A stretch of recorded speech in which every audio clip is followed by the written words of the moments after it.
effort they give under Granato, it's been fun to watch, and the guys really seem to enjoy playing for him.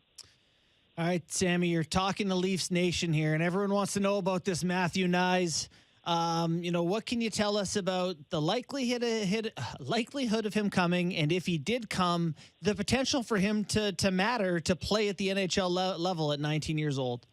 Yeah, I think he's a unicorn. When it comes to looking at the Leafs prospects, you don't see a lot of size with that skill and that skating ability. So he is a unicorn, and I think it's important for Toronto to try and get him signed quickly, because he'd be a nice additive for what they're trying to do in the playoffs here. And they're going to have to mix and match with what we've seen with the third and fourth line.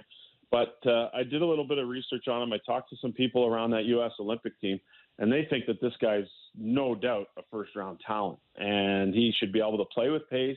He should be able to score goals. I'm not saying he's going to come in and be a playoff savior, but I think, trying to get him into a couple of regular season games would be huge for Toronto. Having said that, if you're sitting there and you're Matthew Knies, you're thinking about, okay, maybe I'll do the Owen Power. I'll go back, national championship, a year closer to unrestricted free agency, because in order for this guy to be effective, in my opinion, he has to play in your top 9 or at least your middle 6. So if you're looking at all those people above you, there's 4 removable pieces.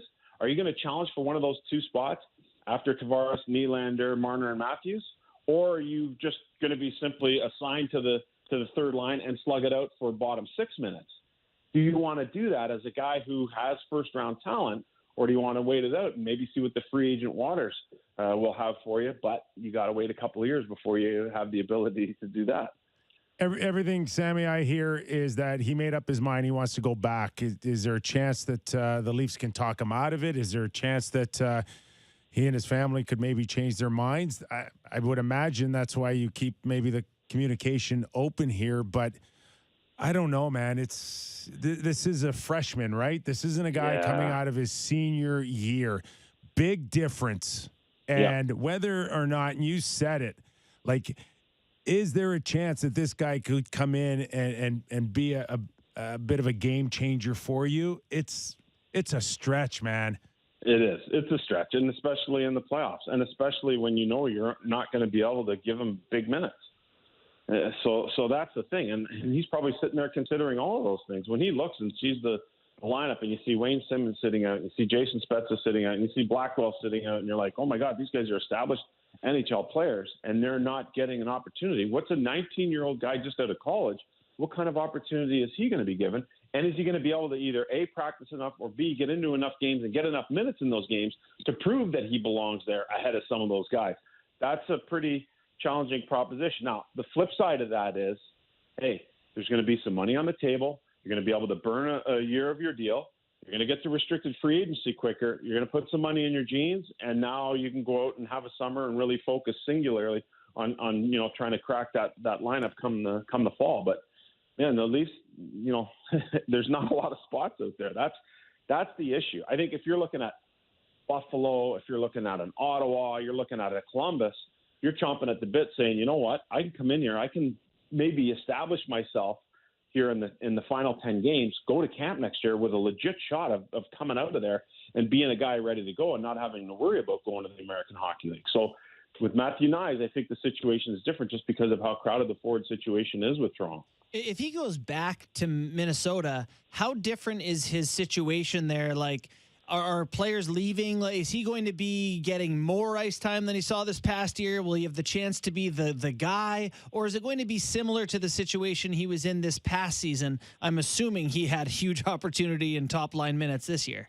Yeah, and you'd have to think that is probably part of the reason for him leaning to go back at this point, because he knows he's going to be a focal point of what Minnesota has to offer next year, and a team that's going to be deep and going to contend and have those options. But I don't know, man. It's such a risky proposition. When you see the money that's laid out in front of you with an entry-level contract and the ability to burn it, that's a hard thing for me to pass up. And God forbid you think about some sort of long-term injury that may impact that player moving forward. But it's a huge, huge risk. At the end of the day, it could be the next Adam Fox situation, though. You wait a couple of more years, you wait it out, you get teams bidding for your services, you get to kind of pick where you want to go, you make your money, you're going to come into a good situation. So, the allure of that is also, I'm sure, very strong, especially when you have hopes of winning a national championship as early as next year. Yeah, and people should keep in mind as well that, Sam, you just verify this, that once you've been drafted out of college, it's 4 years, right? They've got your rights for 4 years. And as a freshman, they don't have to worry about Knies rejecting contracts and then becoming an unrestricted free agent for at least a few more seasons, right? 3 to be exact.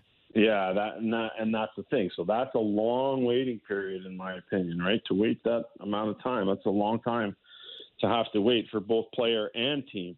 So I think if you're the Maple Leafs, you got to try and get it done here. You got to try and get this guy into the lineup as quickly as possible. But then, are you sacrificing? Hey, is Florida still in reach? Can you get to that top spot? It's probably a little bit of fool's gold to think that you're going to get there, but are you going to still have to play all your best players just to maintain that second spot and have home ice advantage? So there's a lot of different things to consider there. You got Boston there, you got Tampa. So it can be challenging to think, if you're this guy, that you're going to walk right in and all of a sudden think you're going to play 10 or 12 minutes when the reality is you may not even be able to play at all. I mean, Albert says he's played how much since he's arrived? And he's a guy who came in with high billing. The one thing, though, I'll say about Knies is that he is a unicorn. The Maple Leafs don't have that guy at that age in their prospect pool that has the size, the skill, the ability to play with pace like this guy has. And I think that's really important, moving forward for the organization.